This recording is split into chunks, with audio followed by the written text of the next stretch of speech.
Excuse me? Yes. Could you do me a favor and get me onto the site? I never am able to do this.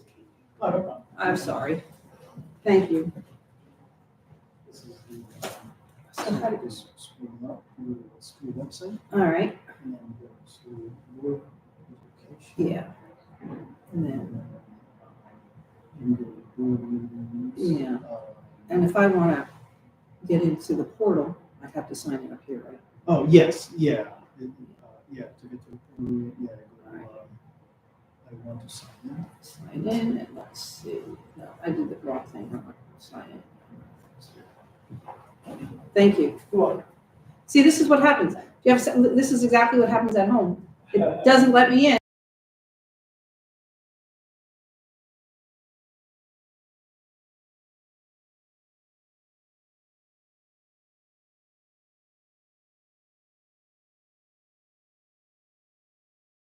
That would be nice. Oh, you wanted to automatically log in? Yeah, if I could. Okay. You would have to save it on the device, so there is a way to do All right. that. Can you, let me see, just get me. You know what? I think I'll just stay right here. I don't have to get to the portal. If I need to, Dr. Hart, I'm sure will get me. This is fine. All right. Thank you.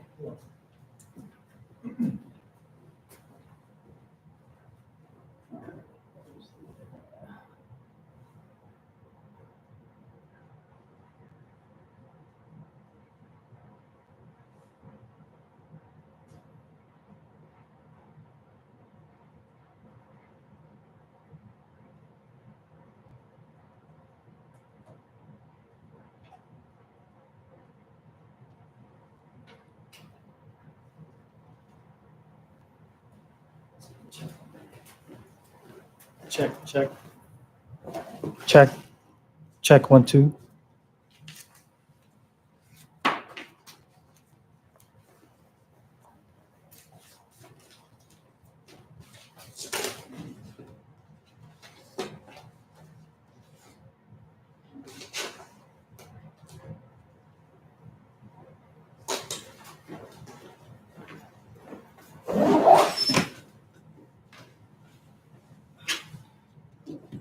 Hey Beth, how are you? Good, hey, how are you? All right.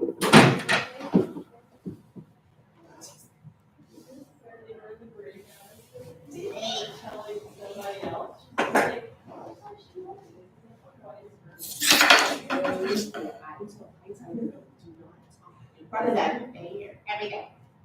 Yeah. I'm sure. Every minute. Yeah, you said you're not. I'm sure I was gonna have the lights on. And, Brian. And then he's like, let's call the rest of Check, check 1, 2. Check, check. But I did this. Oh, well, I should have done that. And I hit the corner of the desk that's attached to the wall. And I have this huge bump, and I have a really bad headache. It's better now. They made me, yes, and she made me go, and they wanted me to go to the restroom. Right now. I'm not.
Everyone, and welcome to the Reddington Township Board of Education meeting.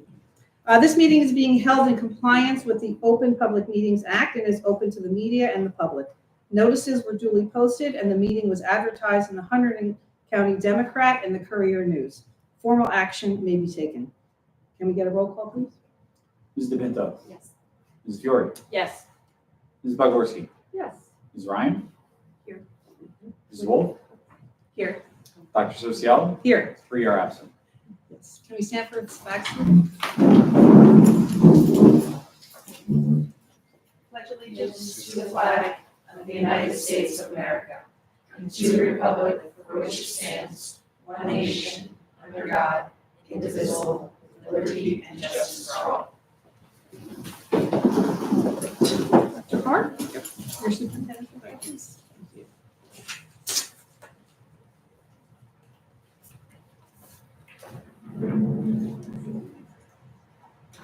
Thank you, Dr. Cerciolo. Good evening, everyone. Good evening. Thanks for joining us tonight.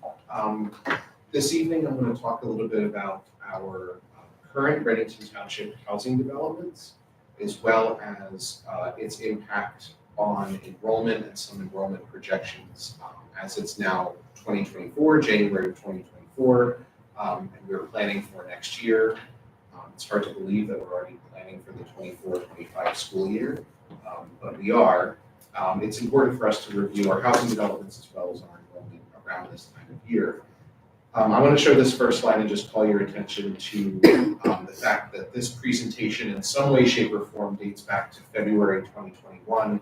And in fact, even dates back before that. There were conversations that we were having about our housing developments even as far back as 2019. Although that presentation wasn't as pretty as this one, kind of like this format. But for the past several years, updates have been occurring, and this presentation seems to get longer and longer and longer and more slides every year. So I'm not going to go through everything in all of the slides or in the presentation in totality, but I do want to highlight a couple of things for the board and for members of the public that are here tonight. So we're going to focus on 4 primary things: our current enrollment trends, and then our current enrollment. The housing developments that are being built in our township, the impact and projections they've had on enrollment, and how our redistricting plan has been performing over the past several years, because we're in our 3rd year of redistricting. So those are the 4 areas that we're going to focus on. First, enrollment trends for enrollment. So this is our enrollment history for the past 10 years or so, from the 2015-16 school year to the 23-24 school year based off of our October snapshots. So as you can see, there's been a pretty significant enrollment decline from 2016 all the way to about 2020. We have leveled off with a little 21-22 enrollment increase, but a little bit of a decline in enrollment. This is district-wide over the course of the past several years. With this, we also recognize that because of the housing developments, we wanted to closely monitor the Three Bridges and White House School enrollment and their history. So this slide really shows you the enrollment over the past about 5-6 years at White House School and Three Bridges School, to show you that had we not addressed the housing developments and maybe some of the inequities between school enrollment, you see particularly in the 20 and 21 school year, where there was a real gap between White House School and Three Bridges School. In the 21-22 school year, that was the first year of redistricting where it was optional for parents to place their students from White House to Three Bridges.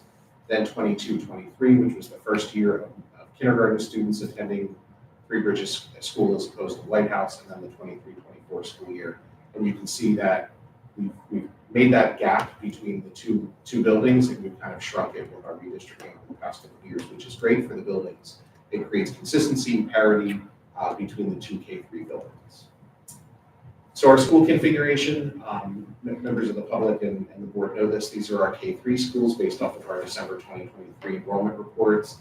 Unless students were at Three Bridges already in preschool, this does not include our current preschoolers that are at White House School. Here's our configuration grades 4-8, both Hollenbrook and Reddington Middle School. Reddington Middle School, we still have one large 8th grade class that's at the middle school right now that's due to graduate. We anticipate Reddington Middle School enrollment decreasing pretty substantially next year, probably around 450 next year. So the housing developments. One is the Willows at White House Station. This is on Nelson Street, not far from White House School. It's a total of 72 units. It's 100% affordable, and it was completed in 2020. There are 29 students grades pre-K through 8 and 26 students grades K through 8. So taking preschool out of it, and I took preschool out just so that you can see the two numbers, because preschool attends not just White House School, but some of our providers as well. We fluctuated anywhere between 36 and 37 students from White House Station, or from the Willows at White House Station to our lowest enrollment this year at 26 students. So anywhere in between there is our fluctuation in enrollment at the Willows. The Ridge at Reddington was completed in 2023. This is our newest housing development. A total of 254 units, and you can see the breakdown of affordable versus market rate. Currently, there's 37 students enrolled in our district from grades pre-K through 8, 32 grades K through 8. Again, I separated preschool because not all students are attending our school, some are attending private providers. This is off of Route 22. Now known as Camelot, this is the former Bramco Interstate Ironworks on Mullen Road development. This is going to be 192 units, and the breakdown of affordable and market rate is there, with estimated completion in 2026 approximate. In talking with the township, there is considerable work to be done, like sewer capacity. There needs to be a road that's going to be built to get access, and utilities need to be run. So we thought maybe we'd be completed in 24, 25. It looks like probably 2026. You can see, if you go all the way over to the map to the left, you see a little text that says White House School. From what I understand, I believe there's going to be a walking path from this housing development to White House School, which could impact the number of students, right? That could be very appealing to families to be able to walk to an elementary school, but there should be a walking path kind of along parallels in the railroad tracks, potentially. Then the Diaz property is in 3 bridges. This is 80 total units. All 80 are affordable. The developer has been identified, and estimated completion is unknown. In talking with the township, we're really not sure if this will be like 2027, 2028. You know, they still have to work out some sewer capacity for this piece of property. These are our 4 housing developments. If you notice, of the 4 housing developments, 1 is located in the three bridges sending area of town. The other 3 are located in the White House area. So how did we predict the enrollment that would come from these housing developments? We used the Rutgers formula. This was a white paper that was published. And that formula told us this, and it's really just kind of at the bottom in blue. We've been monitoring enrollment at the Willows for the past 4 years, because that is our housing development that has been completed and has been enrolling our students for the past 4 years. As you can see, by the time we were in year 2, we were at about 28 students, 31 students, 26 students now in year 4. At certain times during the year, we're up to 35 or 36 students. But total for the Willows, we've averaged about 28 students, or 58% of the Rutgers formula has moved into the Willows. So when we look at the Rutgers formula, it's a K-12 formula, and we're a K-8 school district, so we have to find some sort of comparable data. It's really difficult for us to use that Rutgers formula. We know that if we use the Rutgers formula and we applied it to the Willows, we saw an average of 58% of the students that Rutgers predicted we would get enrolled in our schools were in fact enrolled. So our projections are based off of anywhere between 58 to 65% of the formula. But that's not the only factor that we have to consider. The other factor we have to consider is that these developments are very different types of developments. So if you take a look, just briefly, the Willows is more townhomes, 72 units, there's different bedrooms and bathrooms, it's 100% affordable. The Ridge at Reddington is 254 total units. So just looking at the numbers of units on their face value, 254 sounds like a lot more than 72, right? It sounds like we would be receiving a lot more students from the Ridge at Reddington. But there are some other factors. The style apartments they are, the style homes, the fact that there's some elevator buildings, there are some buildings that are not elevators, that it's a complex of about 10 different units. The fact that 25% is affordable, 75% is market rate. And if you notice, there are very few 3-bedroom homes. So when it comes to, you know, a place where maybe families want to live with children, more bedrooms, the more likely a family is going to be there. So when we look at using the Rutgers formula, it's even at 58% is not going to give us the most accurate prediction, as you can see from this chart. Over our time of looking at the Willows, using that 58% of the Rutgers formula gave us the 209 students that could potentially enroll at the Ridge. 58% of that would have been 121, but we're actually enrolling right now 32 students, grades K through 8. So the Rutgers formula may not be most applicable to a development like the Ridge, and maybe using the Willows as a comparison for the Ridge might not be the most accurate way to estimate enrollment. We'll have to continue to monitor this, because the other thing I want to mention to the board and to the public is that the Ridge is in year 1. While they're at full capacity right now, we could see more students move in next year. We could see it stay relatively stable. We know that we have a lot of middle school students over at the Ridge in Reddington that may be graduating over the course of this year and next year. So we'll have to see how many new families come in. But the Rutgers formula, I think, over-predicted. Because the Rutgers formula over-predicted, I think it had us over-predicting a little bit. We were prepared. We can still absorb many more students. But I think we have to watch the Ridge very carefully over the next couple of years to see how many students we have enrolled from the Ridge. That'll give us a great comparison for Camelot, because those developments look very similar. Again, right, 254 units and 192 units, kind of garden-style apartments, multi-floors, like 2-3 floor apartments. We'll have a better comparison, and then the Diaz property looks very much like the Willows property, so we'll have a better comparison that way as well. I know I'm going really quickly. It's riveting stuff. It really is. But stop me if you have questions. So the redistricting plans.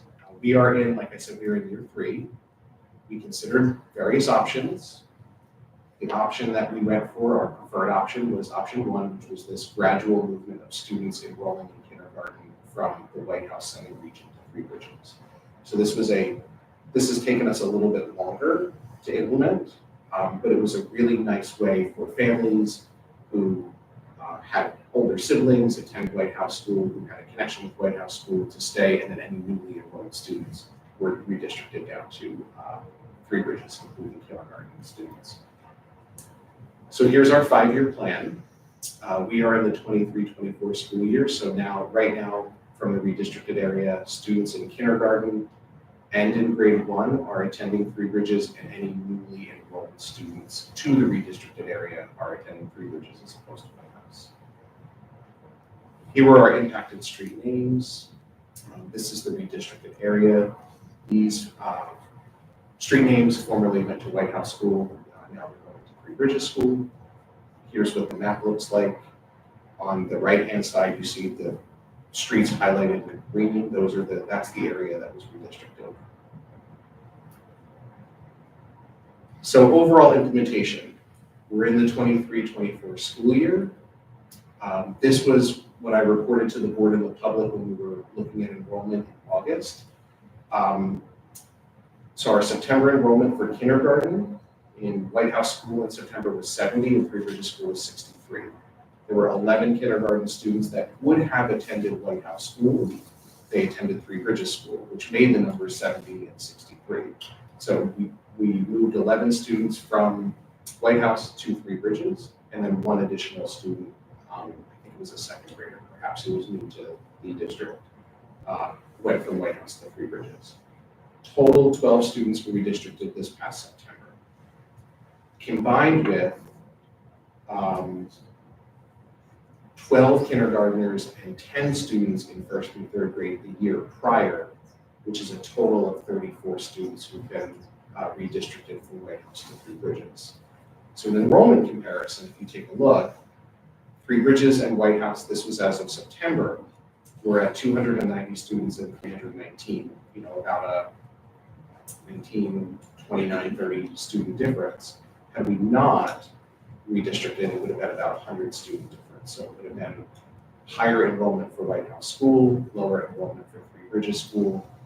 And who knows if we would have had room for preschool at White House if we hadn't done some redistricting. So we've created a lot of consistency between the two buildings by having this process. We monitor enrollment from the Ridge monthly. We filter the students living at the Ridge so that we can monitor their enrollment. We know how many students have come, we know how many students with IEPs, how many students with 504s, how many students might be limited English proficient. So we monitor our enrollment from the Ridge. This is our current pre-K through 8 enrollment from the Ridge. I think I put this in an earlier slide. From September to now January. So you see it's grown from 29 to 37 from September to currently. I can't predict if it's going to increase at this rate. I think we're probably going to hold steady for the rest of the school year around 37. We'll have to look periodically next year to see what enrollment at the Ridge looks like. One might ask the question, what has enrollment at White House and Three Bridges looked like for the past 10 years? So you can see that our enrollment was higher in both buildings years ago. 2012 and 2013, we did not have, and I even think maybe 2014, we did not have full day kindergarten.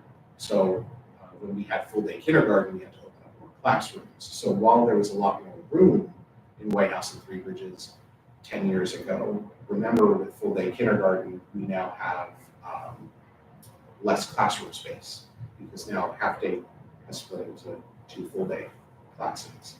But there is room, capacity wise, there is room for students at both Three Bridges and White House. It's just whether or not we have the classroom space. What about grades 4 through 8? So we've been talking a lot about White House and Three Bridges. With new housing developments, do we have room to grow at Hollenbrook and middle school? And the data from the history would tell us we do. 10 years ago, we were looking at Hollenbrook enrollment of over 400 and middle school enrollment of over 700. Again, there are some new programs at Hollenbrook and RMS. We have some self-contained special education programs like autism classrooms, behavioral disabilities classrooms, learning and language disabilities classrooms, but there is room to grow should enrollment at grades 4 through 8 increase. If we have the space, we would need the staff, or we would need to review our needs if enrollment were to grow. So a couple of final thoughts. Remember I illustrated earlier the Willows and the Diaz property are very comparable looking types of developments. They're going to be better comparisons as we move forward looking at enrollment. Similarly, the Ridge and Camelot are going to be comparable properties to look at as we move forward with enrollment. The Ridge enrollments have not materialized. We were estimating sometime over the course of this year that we would get around 100 students at the Ridge. That really hasn't materialized, but monitoring is going to be really important for the Ridge moving forward. So we have to simultaneously plan for this large 8th grade class to graduate and enrollment decreases, but at the same time, how many students are we going to receive from housing developments that are being built in our district? So drawing enrollment comparisons in the future, we should look at comparable properties. Redistricting, I'm confident to say that I believe that we've balanced enrollment in the K-3 buildings, and I think that's a nice achievement of the board and the administration that we came up with a comprehensive plan that didn't displace students, that didn't disrupt families and educational continuity, but has allowed for this balance to happen over the past couple of years. And now that we have preschool, this may help us better project our enrollment in kindergarten in the future. Usually it's next month. We'll do our registration for kindergarten. Now that we have preschoolers, instead of me calling the core building secretaries every month saying, I have an update on kindergarten enrollment, how many students are we looking at, nagging them all the time, we'll know better how many preschoolers we have, and that may impact how many kindergarten students that we have. Kindergarten enrollment really is kind of an unknown until May, June, and even in the summertime, we often see enrollment fluctuations as well. So that's my update, my brief update in 20 minutes, but I'll open up to the board for questions if you have any questions about any of the slides, enrollment, projections, housing developments, and redistricting, all three of those topics.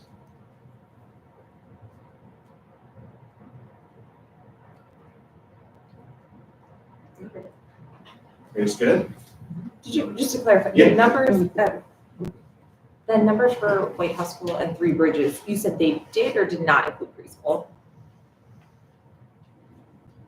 Where, which one? Tell me which ones. The current, Current? yeah, They for this did year, not. yeah. Let me go back here. I made a note of it on the slide. 32 slides here backwards. There we go. Three Bridges did include preschool because they've always had The preschool. The existing preschool, so this is from our December 2023 enrollment report. So the enrollment report for Three Bridges, including preschool, White House did not because preschoolers didn't exist there in December. So there are preschoolers enrolled in our preschool program at White House and Satellite. So the number of students enrolled in our district is a little bit larger. Yes. Okay.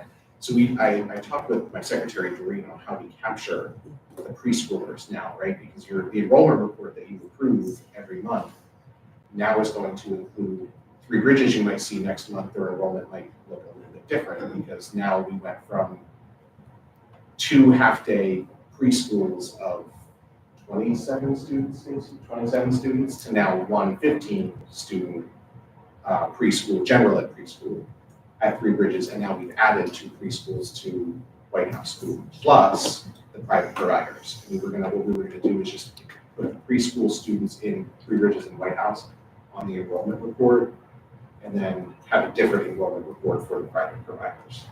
Just kind of at the bottom. Like a footnote. or- Yeah, like a footnote of how many students we have. Yep, Thank you. yeah, of course. I just want to make a comment, if Steve has a question, but I just, we've been talking about enrollment, for a long time, and this whole plan, this has been a well thought out plan. I remember, it comes up in finance a lot, so this is something that, what I appreciate about it has been a thoughtful, measured approach all along. And there's so many variables that you really, you can't predict, but I know that, we continue to follow this closely. And I think all things considered, I think I commend you. It's really been going very well with respect to just following the enrollment, and I know it's going to continue to go that way. So I just want to comment. So thank you. You're welcome. Enrollment's the challenge. Like I said, we're simultaneously looking at enrollment decreases because we have smaller classes coming in and graduating larger classes, but we have to make sure that we have room to grow should there be, more people moving into our community, enrollment from the Ridge or from the Willows. And now that we have preschool, we are getting emails. People are interested in enrolling their children in preschool. I don't know if that's going to be, I don't know that impact. Is that going to be a game changer for our community? Will we find young families moving in saying, wow, we've got this great opportunity. Let's move our entire family to Reddington because they offer preschool. Because we do have neighboring districts that don't have it. Some of them don't even have full day kindergarten. So, thank you. Any other questions? I mentioned preschool a couple times, so now it's time for the fun part of the presentation, mainly because Stacy Beagle's going to present it. And not Oh, me. please. So, Oh, please. Stacy, will you join me to talk I will about join you. preschool? Yeah, so let me just tell you, so Dr. Hart goes, last Thursday, send me a couple pictures of preschool and I'll put together a slide. Great. Thursday night, Stace, can you put together the slide presentation? Then Friday, Stace, can you come to the board meeting and present? Meanwhile, I reached out to Anthony, going, hello, help me. So anyhow. In my defense, I was up at before 4 o'clock in the morning, multiple days last night. Don't even. Because it was Don't snowing. even. If you want to Don't come before, Don't you want to even. make snow calls from now on, Stacy, that's pretty tired. I would have made it the night before. However, oh yeah, this is the fun part. Our preschool, let me tell you, we've only been, 3 weeks? Yeah. 3 weeks, and it is just absolutely phenomenal. So I don't think there's music to this. So I'm thinking, maybe we go through. She said there was going to be music. Last There Thursday, was I was music. promised I have music. I have music. You didn't put the music on. It didn't carry over. So what I'm It's thinking there. is perhaps you just click through the pictures, and I am just going to jabber because I am so excited. I met today, go ahead, stop.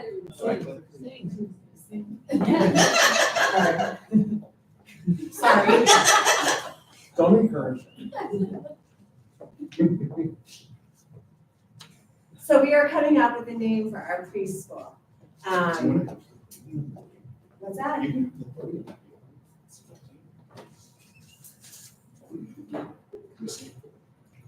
So our preschool sites, as you know, we have Three Bridges, White House School, Berry Patch, STAM Learning, and White House Prep. Over the last couple weeks, we have all been at all of these sites, and we really are, and one of the things that we talked about with working with learning centers is the fact that we're building a community, and that's exactly what we're doing. And today at the first department meeting, the teachers that were on our Google Meet, because we're all at different places, are like, I love the fact that we are now a team. Our teachers are working collaboratively together, our coaches working collaboratively, our relief teacher, and then all of the directors and us, we're working together. And I think that was one of the really big positive things about moving forward with this, is that this is a community, a collaboration, a partnership. So I'm just going to click through these. White House School, Three Bridges, our three learning centers. Next year we're adding Pioneer Global to our learning centers. Now, the fun part. So our classrooms, part of the preschool program is actually the classroom environment and how it's set up. So I'm going to click through the first couple slides are our brand new programs, our classrooms that we have created.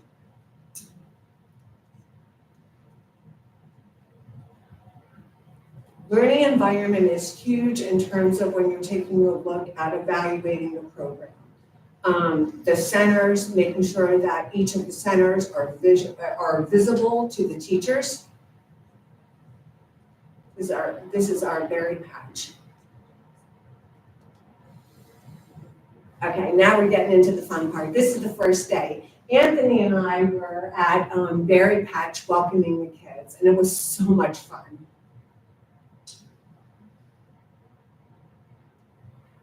Berry Patch was a vacant classroom, it was empty, so we furnished it, we outfitted it, it still looks, I mean, we're getting a lot more materials in there, but that was one of the classrooms that we bought everything for. We did, four of the classrooms, we totally outfitted from nuts to bolts. Although we found that where we ordered from didn't supply some of the materials. For example, we got doll houses, but we had no furniture. Hello? Like, how are we supposed to play? So we had to order that stuff, which we did.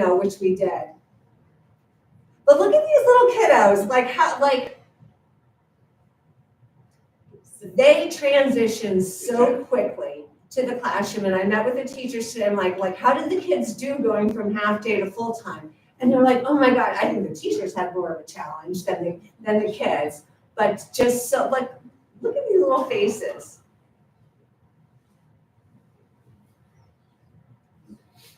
Look at that.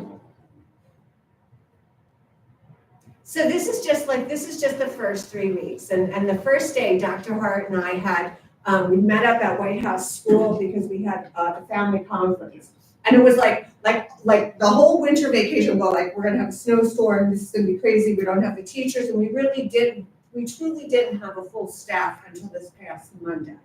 Because we had teachers who were coming from other districts that needed to give, their notice, but we made it work. And Dr. Hart and I are together on the second going, we did it. This is so good. And watching the little kids come in, it was just beautiful. The picture of we were at White House School, and we have family conferences, so you see the White House School students coming in with their red shirts. And Dr. DeRosa did a whole special thing to welcome the kids. She did. So we had our big assembly. We had our family conferences. We had a big assembly, and all the students were the K3 students were there, and then we had the preschoolers come in at the very end with their red shirts on. And they played music for them and everything. And we did. Welcome. Stacy and I went to the back and we just looked and we were We're like, like- we did it, right? Like it was just, like Like it made it it was- worth it.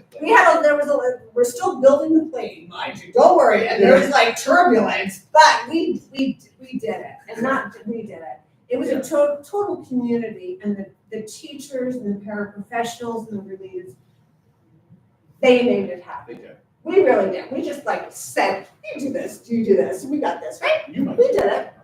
Okay. I get my hands dirty. Hello!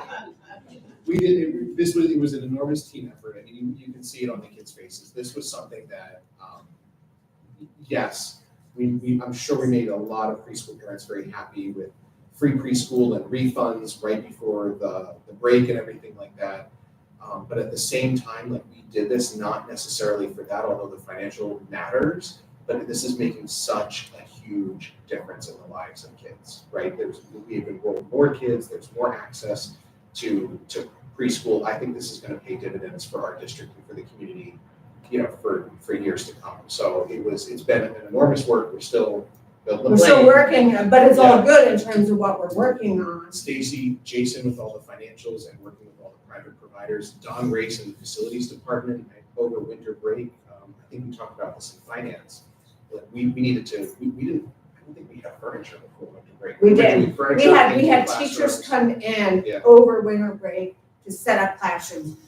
Just no question whatsoever. When can I come in? They didn't ask for compensation. They wanted to come in, set it up. So January 2nd, those rooms were ready, those teachers were ready, everyone was ready. Yeah. It was really exciting. And we have so much more that we want to do. We're already taking a look at how we're going to track to see, like, what improvements are we going to see when kids, come to kindergarten. But we're going to have, well, he doesn't know, but I'm going to come and present more at the board meetings, just about certain things that we're doing, because Even they know. we are just starting this, and we really, it's really exciting. Yeah. All right, can I go back and sit down now? I'm So done. unless they have questions. Oh. Please, questions from the board Questions? about preschool, anything. I know we didn't really. How we work well together, what we do, like, Can you picture it? oh my gosh. Thank God we have Jason. Yeah, Beth. So just comment, real fantastic job rolling it all out to everyone involved. And I know we are still trying to figure out the whole PR piece, but I'm just suggesting that we somehow let parents know, even the wider community, about the preschool program. I know that a lot of the younger grades, those students know more about what's going on, but just some way to publicize and Well, we are, Let everybody know. so our registration is coming out, that information is gonna be coming out, because we're going to be doing registration 23rd and 24th. We have an article coming out in the Centennial about our preschool, also, I think all of our preschool teachers and whatnot, we have stuff on the website, so, it's a matter of finding what the right way to, publicize our school. I think a lot is word of mouth too. I think a lot will happen too with the call for registration for kindergarten and preschool registration for next year. And it seems like folks know, because we've been fielding phone calls and emails from families in the district asking about next year, September 2024, which is a good signal that it's out there. But point well taken, we want to shout it from the rooftops. Yep. Yes. I did notice before we opened this year, there was one sign. All right. I noticed before preschool opened, there were a lot of lawn signs. Mhm. I live near Berry Patch, I remember seeing them there and that places. I thought that was a good way to get, the community to see it. I didn't know if maybe we can continue with even more in other places throughout the community, just to raise awareness to people who, what is the Centennial? I don't even know what that is. Oh, it's a newsletter that I send out, but it goes through Genesis. It's my So superintendent newsletter. Yeah. families that don't have kids in the school district Might yet not get it. would not get it. So we need ways of getting into those families. We've pulled all of the lawn signs that we've done previously, because it said, free preschool starting January 2nd. Jason's office is working on creating a mock-up and getting a QR code once we have our registration website open, and we're going to put more lawn signs all over the town. I I talked to Doreen today about doing a flyer, that's something that we can give to all of the preschool providers that they can send in backpacks just for parents to put up in grocery stores, library, just a nice ad that says we are accepting preschool and kindergarten students, so. But I think word is out that we're offering a free preschool, in terms of, community members and whatnot, so. We're working on it. Yeah, I mean, it's part of the same problem. Communication, but that is Right. something that we're always That working is on. our challenge, Absolutely. It is. especially after running to news. The Reddington White House community page, community Facebook page, I should say, when I needed to, I emailed the administrator so that he can post, you may have seen it, and he'll post like from superintendent of schools, like he does like a nice disclaimer, and then we'll put our blurb there, so I'm gonna try to do that again as well, through Facebook. I just have a comment. Again, I appreciate the levity because, this is, you think, we just talked about enrollment, that takes years of planning. And this, a few months ago, no one knew about it, and for you guys to get to this point, I can appreciate, wow, you can't fake this kind of passion for education. These are people who really, and there's other educators in the audience, but you can't fake that because you really want to make a difference for these kids and you see it happening. So it's real and it's exciting and it's just unbelievable. This is a monumental task to happen in the short amount of time to reach all those, the classrooms look phenomenal. So it's just really, it is very exciting and it's only going to get better and better. And, Yeah, let him know about the excitement. Sometimes I think I drive him nuts and he just like, Stace, get out of my office. But did you hear? It is I heard. appreciated, absolutely. So thank you for this because it's just, it's really wonderful for everybody. I'm so happy you came to them. I'm so happy to be here, Doctor. I'm so happy you hired me. Remember that. Yeah. Yes. You remember that. Yeah, you don't remember that. You don't remember that. I Yeah. don't know what to say sometimes. Do I get a new contract? I don't think you're tenured yet. I'm not tenured yet. So hello, try to. Yeah. The final thing under the superintendent's report tonight is just the draft of the 24-25 school calendar that I included in the BOE portal for the board. It's around this time of year that we start planning for next year, especially the school calendar. I know that families and teachers and staff are going to be anxious to see this in the coming months so they can plan, vacations and things like that for next year. I'll just point out that the calendar is a challenge because of where Labor Day falls and building in snow days and all of the days off, particularly because of Labor Day falling where it does and where the winter break falls, ending on December 20th and having about a week and a half of winter break. It's a nice long break, but it pushes the last day of school to June 21st, and that's pretty late. So this is just a draft. A couple of things could be modified coming up. I spoke with, I should put this on. Some options that we can consider might be, building in just one snow day and one virtual day like we did. The other option might be, if teachers want to come back, if we want to start teachers the week before Labor Day and then start students the day after Labor Day, that would have us get out of school a little bit early as well. So I'm going to have that conversation with, or I had that today with members of the RTEA. There's some teachers here, I'm kind of afraid to say it too much. They come back before Labor Day, but but you get out earlier. That's all I could say. They seem okay with it. Wow. So there could be a couple of minor changes, but that's up for consideration. But one of the other big factors that we have to do is coordinate with Hunterdon Central as well. That I know for families that have students both in our district and at Hunterdon Central, to have as much consistency with the calendar as possible is our goal with Central. Remember, they have a different board and they have a different teacher's contract. So there are some days that Central, has as professional development days, or, their calendar might fluctuate a little bit, but to the extent possible, we really want to align winter break, spring break, and days off with us at Hunterdon Central. So this is a draft. Are there any questions about the current draft or anything else that you'd like us to consider as administration in creating the calendar?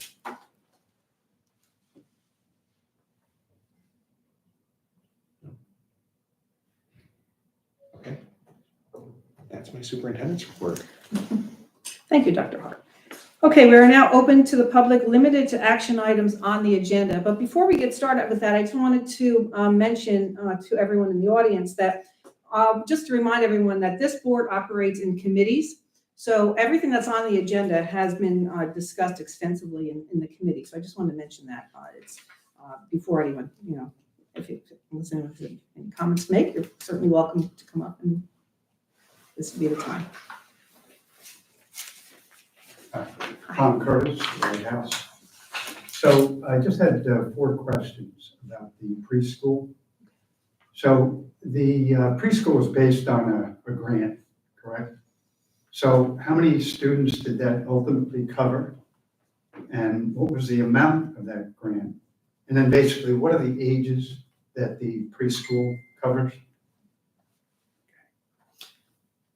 Okay, one second, just taking notes. Thank you. And the way we will address your question, thank you for your questions. Sure. I'm taking notes. I hope I got everything down, but we're all kind of taking notes. So we'll give Dr. Hart an opportunity to answer. Is this okay time for you to address that? Yeah, Okay. it's completely up to you. I can Yeah. address now, or we can finish public comment and then I can address everybody if you'd like. Okay, yeah, that's fine. Whatever you'd like to do it. Let's do that. Thank you. Anyone else? Any other comments? Okay. All right. So the preschool is, I want to make sure that I'm clear that it's not necessarily a grant. This is preschool education aid. The difference is this isn't a grant that's short-term funded. This is additional state aid that comes from the state that should sustain for the more long-term. So as opposed to a grant, preschool education, it's like getting state aid, which is part of our budget formula. Right. It's just additional state aid for preschool. So not necessarily grant, it's education aid. We applied for the education aid back in August. It funds 105 students total that are enrolled in our programs right now. Actually, I should say 105 students total, minus 10 special education students, because they are funded through separate funding through IDEA, other federal funding, and state funding sources. So actually, the funding is for 95 total students. It's approximately $1.6 million, correct? $1.6 million of funding that we have, and that's for everything: teacher salaries, benefits, materials, supplies, anything related to preschool comes through that funding as well. One last question. Go ahead. What would you anticipate if that were a permanent program, the population that might seek to enroll in that? It's a great question. The state asked us to use a specific formula to estimate the amount of preschoolers. And it is based off of our previous year's first grade enrollment, which was, I forget what the first grade enrollment, but it's first grade enrollment times 2 because it's 3-year-olds and 4-year-olds. So it's almost like you're functioning 2 grade levels. The total was 266 students was the estimate based off of our first grade enrollment. We have to open up a program that serves at least 90% of the 266. So next year, our plan, and we have 5 years to do it, but our plan actually for next year is to anticipate enrollment of slightly above 200. So we are almost going to reach that 90% of the 266 enrolled students very shortly, probably next year. But that's the formula we used. Now, I thought Mr. Bowman said it was roughly, maybe this figure is wrong, about 19,000 per student. I'm going to say 16,700 per student. The rates are a little bit different. So a public school child is funded in a formula by the state different than a private provider child is funded by the state. So for, I think it's 16,700 for private school, 15,000 for public school, approximately something like that. And you asked about ages too. It's any eligible 3- and 4-year-old. The child has to be 3 on or before October 1st of the year in which they're enrolling, because our kindergarten policy is that they have to be 5 on or before October 1st of the year they're enrolling. So we kind of roll the clock back 2 years. Yeah, of course. Thank you. Thank you for your question. Anyone else? All right. We'll now move on to correspondence. Have we didn't get any correspondences. No emails. Okay. Not for this agenda. Not for this particular agenda. All right, the next thing, we're going to take board action on the approval of administrative reports. Can I get a motion to adopt 1.01? So move that. Second, Carolyn. Can I get a roll call, please? Mrs. DePinto, Yes. Mrs. Fiore, Yes. Mrs. Bogorski. Yes. Mrs. Ryan, Yes. Mrs. Wolf, Yes. Dr. Sosial, Yes. motion passes. Now, the approval of the minutes, can we get a motion to adopt 2.01? So move, Jennifer. Second, Carolyn. Can we get a roll call, please? Mrs. DePinto, Yes. Mrs. Fiore, Yes. Mrs. Bogorski, Yes. Mrs. Ryan, Yes. Mrs. Wolf, Yes. Dr. Sosial, Yes. passes. Moving on to finance and facilities, can we get a motion to adopt 3.01 to 3.11? So move, Beth. Second, Carolyn. And we do have a committee report. Thank you, Mrs. Ryan. Sure. So the first thing we discussed was the 2022-2023 school year audit results. The annual comprehensive financial report was presented by BKC CPAs. Audit results showed a 3% increase in expenses, which is commendable given inflation rates. A healthy capital reserve remains approximately 3.7 million, and overall the district is financially sound. There were no audit findings nor corrective actions recommended. This is excellent news and demonstrates consistent fiscal responsibility and sound decisions made by Jason Bohm, Dr. Hart, and the board. The second thing was memorandum of understanding, MOU, with law enforcement / agreement. The objective of the state mandated MOU with law enforcement is to ensure a positive and functional relationship between law enforcement and the board. Readington District has signed the agreement and continues to benefit from a productive relationship with local law enforcement. Third thing was refuse recycling bid results. The district has reached the limit of the existing refuse recycling contract, which required a bid process be initiated. Bids were solicited and one response was received. This is expected due to the large container sizes, volume of waste produced by the district, and very few vendors able to accommodate this capacity. An increase of 10% was proposed, and the board recommends accepting the bid, which will result in incremental cost of $7,000, 10% for the first year and thereafter. 10% increases for each of the next 2 years. Thereafter, the contract can be renewed for an additional 2 years if the board and administration choose. Next thing we discussed was the architect fees for solar. A fixed fee is proposed for the purchase power agreement, requesting the amount of $29,500 plus reimbursable expenses. The fixed fee for the owner's representative services is $5,000 per month per site plus reimbursable expenses. It is important to note that the completed fee will be reimbursed to the school district by the successful PPA company upon contract execution. The committee agreed to negotiate the owner's representative services fees. We also discussed the green coordinator position. The committee discussed a recap of the prior actions taken for this position, redefining the role, which is eligible for a stipend. The role is eligible to engage in shared service agreements contingent on board approval and is aligned with the district's social awareness goals to focus on sustainable Jersey and green initiatives. Currently, the role is vacant. Mentoring shared services agreement with South Hunterdon Board of Education. The committee endorsed the district entering into a shared service agreement for a staff mentoring program with South Hunterdon Board of Education. This is a one-time agreement for one position. We also received a donation for White House School. A community member has graciously donated $1,000 to White House School for use in the library and or garden enhancement. The board is appreciative of this generous donation. Board goals. The committee reviewed the school year's goal relevant to finance and agreed these remain areas of focus. For reference, the goals are listed below. Focus goal number 1, settle an agreement with the RTAA before the end of the school year. Continued goal number 6, to set budget parameters that effectively plan for enrollment growth maintain the depth, breadth, and quality of the educational and co-curricular program that are both sustainable and fiscally accountable to the community. Evaluating and assessing our redistricting plan to accommodate shifts in student population. Continued goal number 7, to continue to upgrade and refine safety and security measures to ensure student and staff safety. Preschool update. A brief update on the initiation of the preschool program was shared, as was shared this evening. All planned updates were completed on time in a short 2-month period. The board appreciates the leadership and efforts of Dr. Hart and the staff to successfully bring this program to the district. We also discussed expanded free lunch thresholds by the state of New Jersey. New Jersey is expanding the threshold for free lunch to more students this year.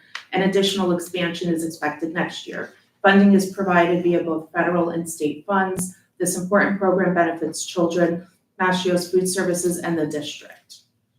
Finance agenda items: bill list, donation, architect fees, audit results, MOU with law enforcement, shared services agreement with South Hunterdon, refuse recycling bid award. We set our next meeting for February 6th at 8:30 a.m. for budget and March 6th at 8:30 a.m. Our tentative topics will be solar proposal scoring, budget, capital project, cell tower security, ROD, SDA grant resolutions. Thank you, Mrs. Ryan. Does anyone have any questions regarding the minutes? If not, may we get a roll call, please? Ms. DePinto. Yes. Ms. Fiore. Yes. Ms. Podgorski. Yes. Ms. Ryan. Yes. Ms. Wolf. Yes. Dr. Seuss. Yes. Motion passes. Moving on to education and technology, can we get a motion to adopt 4.01 to 4.04? So move that. Second, Carolyn. Excuse me. There's no committee report. We did have, actually, 2 meetings were canceled due to the snow. The next meeting is scheduled for January 31st, so that's why there's no committee report tonight. Does anyone have any questions though regarding what's on the agenda? Okay. Can we get a roll call, please? Ms. DePinto. Yes. Ms. Fiore. Yes. Ms. Podgorski. Yes. Ms. Ryan. Yes. Ms. Wolf. Yes. Dr. Seuss. Yes. Motion passes. Okay, moving on to personnel. Can we get a motion to adopt 5.01 to 5.17? So move Jennifer. Second, Beth. Okay, we have a committee report, Mrs. Wolf. Yes, we do. The committee met on January 12th at 8:45 a.m. The committee discussed staffing updates. The committee reviewed the job descriptions of preschool coordinator, preschool community parent involvement specialist, and discussed the preschool updates. Enrollment projections and updates were reviewed. Housing development analysis was shared.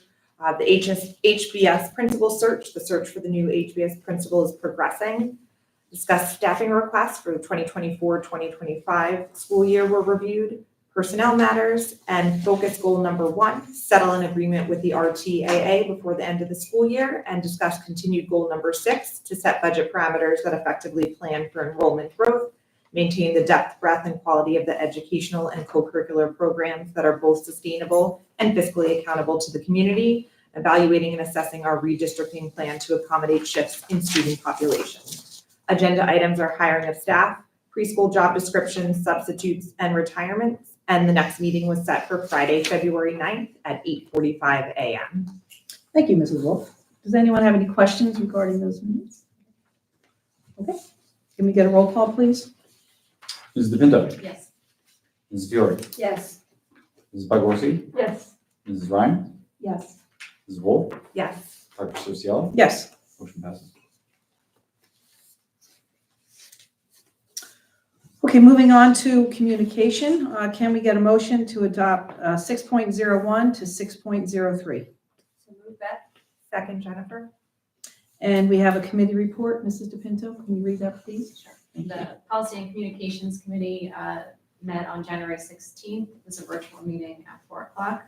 The committee began the meeting by welcoming a new member, and for the benefit of that member, discussing briefly the purpose of the committee, including its work in reviewing and updating policies, discussing proposed legislation, the role of stress estimate in providing updates, and the differences between board policies and administrative regulations, among other aspects.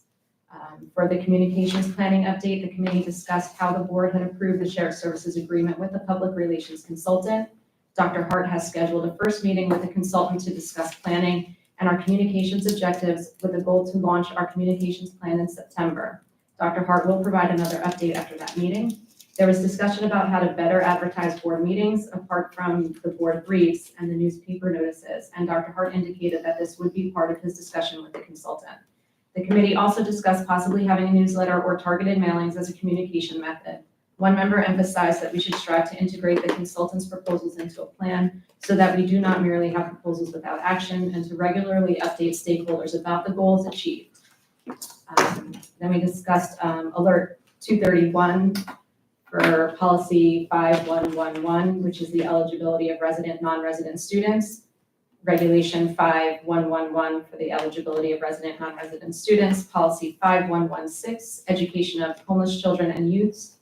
And Regulation 5116, education of homeless children and youths. The committee discussed proposed revisions to policy 5111 and 5116 and the corresponding regulations, all of which have to do with non-resident students and homeless students. Policy and Regulation 5111 have been updated pursuant to new statutes governing the enrollment of students who do not reside in the district, typically because their family is in the process of moving. Dr. Hart gave the example of parents who were moving into our district but not closing on their new home until October, yet wanted their child to enroll in our district in September. Or the reverse situation where a family was moving out of district near the end of the school year but wanted the child to finish the school year in the district. The district faces this situation about 1 to 5 times a year. In the past, our district offered a reasonable grace period for this situation and did not require tuition payment from the family. Now, however, the statute requires some tuition payment from the students who are not residents, which tuition would be decided by the board. And for Dr. Hart, there are formulas and then approved by the county superintendent. Further, the revised policy and regulation require a specific time frame from when the student can be admitted to our schools, even if no longer a resident. After some discussion over various timeframes, committee members felt that it would be better to make the ending of the first and last marking periods, which is typically 8 or 9 weeks, the timeframe rather than a calendar date. Dr. Hart also noted that families in this situation are typically required to provide proof of the move, such as a signed purchase agreement or building permit. Policy and Regulation 5116 relate to the education of homeless children who may be domiciled in district but who have been displaced from a permanent home because of economic or other circumstances. The policy and regulation capture legal changes which now put students displaced by natural disasters and terrorism into the category of homeless, which means that our district can now receive funding for educating such students from the state or district of permanent residence. Lastly, as to the proposed policies and regulations, one member voiced opposition to the replacement of his, her pronouns with the their pronoun, which the member felt was unnecessary and divisive. Dr. Hart noted that changes have been made by him to make the pronoun changes grammatically correct and the language less clunky. School calendar 2024-2025 draft was reviewed. In reviewing the proposed calendar for next year, Dr. Hart pointed out that the RTEA contract requires 181 days for students and 186 for teachers. The law requires 180 student contact days. This calendar only includes 1 snow day and 1 virtual day, and thus only a total of 2 days for the inclement weather. If we end up needing more than that, we would have to include an additional school day, possibly during spring break or at the end of the year, which here would require students to return on a Monday for the last day, none of which are great options. There was a discussion about possible solutions. Dr. Hart proposed speaking to teachers to determine if they would agree to return in late August for professional development days, which would allow school to start for students the day after Labor Day, September 3rd instead of September 5th. After speaking with teachers, Dr. Hart will update the committee and the board. One member commented that we should try to align our calendar with the Hunterdon Central's calendar as much as possible for parents with children in both our district and the high school. Dr. Hart said he would discuss our calendar with Central Superintendent. We then discussed advocacy, teacher retention and pensions. There was no update. Dr. Hart noted that per legislation, there is now a fee holiday to obtain a teacher's certificate. In addition, there has been a waiver of the requirement that the teacher candidates take the teacher licensure exam, which consists of basic reading, writing, and math skills. The core competencies teacher's exam is still required. There's no update yet as to proposed legislation for grandfathering teacher pensions in order to attract candidates who left teaching previously. And then communication coordination with Hunterdon Central was discussed. Hunterdon Central is working on their communications plan as well, and so there might be an opportunity to coordinate our own plan with Central. Former board member Jody Betterman is on a committee that is looking at Central's communication plan, and she has graciously offered to keep Dr. Hart updated on their work. Policy 511 and 5116 will appear on the next agenda, and the committee's next meeting was scheduled for February 21st at 4 p.m. Thank you, Mrs. DePinto. Appreciate that. Does anyone have any questions about anything that came up in the minutes? I just have a quick question to make sure I'm understanding. So the two policies, 5111 and 5116, that it'll appear on the next agenda, that means for second reading? Is that? Because I see it on the agenda tonight, so I just wanted to make sure I was understanding that correctly. Yeah, no, I'm glad you asked the question because you're right. There's a first reading and a second reading. Could you explain that? Thank you, Dr. Agenda item 6.01, which are policies recommended for a second reading, those were actually, if you take the timeline backwards, those policies were reviewed in probably a November committee meeting, were first read in December, and now they're a second read this month. 5111 and 5116 were reviewed in committee this past month, appear on this agenda for first read because they went through committee. Now they're through the board for first read, and then there'll be a second read on the next agenda for those same policies. So when you think about policy, think about it in terms of 3 steps. Committee review first, board first read second, board second read third and last, and then that's final approval. Thank you. Yeah, of course. And also, just to add to that, I noticed the distinction in the attachment where there's the lines through, that's in the first reading, correct? Correct. Yeah, and then the second reading is without those lines. It's how the attorneys do it. Thank you. Thanks for the question. Any other questions regarding this? Okay, can maybe get a roll call, please? Ms. DePinto, Yes. Mrs. Fiore, Yes. Mrs. Bogorski, Yes. Mrs. Ryan, Yes. Mrs. Bolt, Yes. Dr. Cerciel, Yes. motion passes. Next, we're moving on to any unfinished business. Anything at all from the board? No? No unfinished business, okay. All right, moving on to new business from the board. And what's on here is board protocols. I just want to take a couple of minutes to review the protocols. I believe, and if anyone has anything else to add to this, just let me know. But we were all, I think everyone got a copy of the handbook. So this is nothing that I wrote. This has been established a long time ago. And I just want to draw everyone's attention to, I'm just going to review them briefly, to the Board of Education protocols. I'm certainly not going to read it, but it starts by saying children's interests come first. The board will represent the needs and the interests of all of our students. So that's kind of the overview of the protocol. The first one listed, it says, don't spring surprises on the board members or the superintendent. So, actually Jen and I had talked about this prior, of course, to the meeting. So we just want, we want to follow the process. There's a process that's been established, and we just are asking everyone to follow the process, which is to bring things up in committee and don't put any motions out to the board unless it's been discussed in the committee. But if you have any questions about anything, certainly can bring things up, and then it will be brought to the committee before it puts on the agenda. So that's the first one. Communication about the general district questions or concerns. Again, watching with that email, we always have to watch that reply all. So emails are really just for informational purposes only. So that's, otherwise we really can't be doing board business through email. So it's just a reminder of that. I've made that mistake more than once with the reply all, that's why I know. Follow the chain of command, own the collective decision-making process and act only as a body. Exemplify the governance role. Again, I'm not going to read these, but I am asking if you haven't read them to just review them because it's really a good frame of reference. Annually conduct a self-assessment evaluation, clearly state goals, and just meeting protocol. So that's it. And I just, again, wanted to take, unless anyone has any questions, you certainly can ask them now, or please feel free to call me if you have any questions about anything with respect to protocol. So I just wanted to mention that. Let me look at my notes. Do you have anything else that we should add to that, Jen, that we had talked about? I think just with the clearly state goals, we're carrying that through in committee. So in committee, we're focusing on goals that relate to that specific committee to help guide the work. Correct. Yes, absolutely. Thank you. Thank you for that. Okay. So that was really it. That's all I wanted to mention about board protocols. Is there anything else that anyone would like to bring out about new business from the board?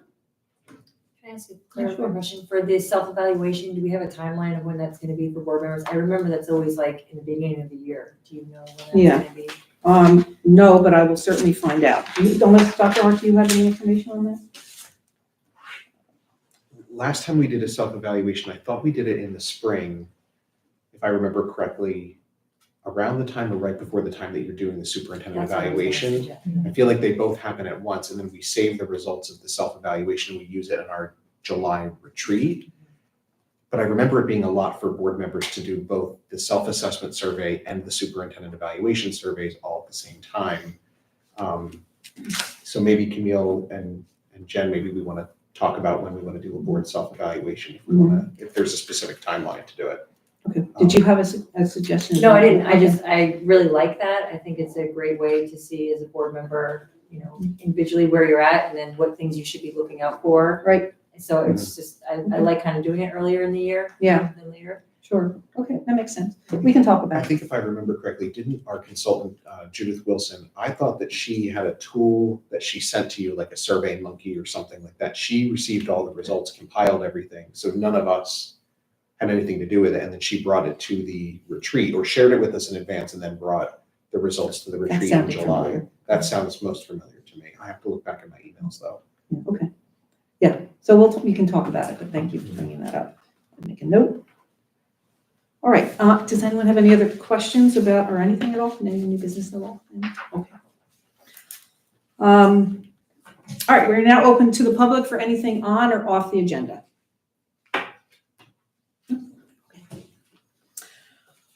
Okay, now for the executive session, I just need to ask a question, I'm sorry, but do I read this first or ask for the motion first? I'm not clear on that. Do I ask for the motion or do I read it and then do the motion? second. Okay, thank you. Okay, a motion to adopt the following resolution, which is we resolve to adjourn to executive session in accordance with the Sunshine Law to discuss a HIB and the superintendent's evaluation for a mid-year update for approximately 60 minutes, at which time the board expects to return to public session where action will not be taken. The matters discussed will be made public if and when the circumstances requiring confidentiality no longer exist. However, it is not presently known when such circumstances will exist. So move back. Can we get a roll call, please?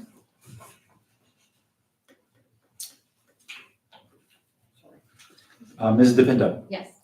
Ms. Fiore, Yes. Ms. Pogorski, Yes. Ms. Ryan, Yes. Ms. Wolf, Yes. Dr. Social, Yes. passes. Okay. So we're now going to executive session.